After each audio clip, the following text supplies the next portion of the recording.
Assalamu alaikum wa rahmatullahi wa barakatuh. Këtë letër e kanë gjetur në xhepin e një fëmijës I cili ka rënë dëshmor bashkë me familjen e tij pas bombardimeve të fundit që kanë ndodhur në Gaza, jo të kësaj jave, pak më herët. Çka shkruan në këtë letër? Shifne çfarë porosie ky fëmijë ka lënë në xhepin e tij dhe çfarë gale ka pas. Unë e quam Omar el-Gjemasi. Omar el-Gjemasi.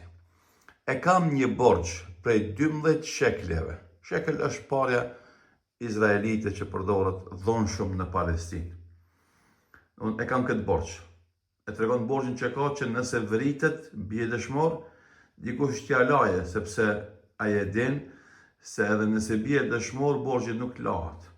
E para. E dyta, thotë unë ju dua shumë juve. Shqip në çfarë emocione. E treta, thotë mos e lini kur namazin. Allahu Akbar. E katërta, mos harroni të lexoni vazhdimisht Kur'an dhe të bëni istighfar. Subhanallah. Porosi si me kon njeri I madh, I ditur, si me qenë njeri I cili do të ketë jetën e kalu, jetën e gjatë me dituri, me devotshmëri, sinqeritet. Borxhin e tij, dashnin dhe tjerve, mos me praktis namazin dhe më kujdes për Kur'anin dhe istighfarin. Allahu Akbar. Porosi që na sot kemi nevojë me ia thonë njëri tjetrit. Prind kanë nevojë me ia thonë fëmijëve të vet. Shoku shokut vet. Kolegu kolegut vet. Hoxha xhamatit vet. Mësuesi nxënësit vet. Njerëzit me përhap këtë porosi mes vete.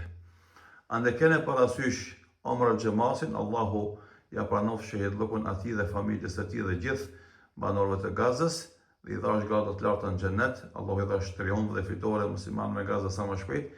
I shkatroft agresorët sionist, po edhe të bëhet kjo ky mesazh, kjo porosi që ka gjetë në xhepin e tij, shkak që ai vazhdon të fiton sevape inshallah taala në jetën pas vdekjes së tij.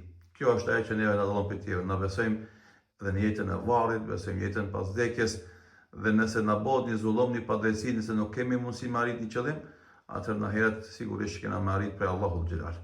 Allah I mëshiroft dhe me xhenet e gëzoft dhe sa më shpejt gjithë muslimanëve fitore udhëroft.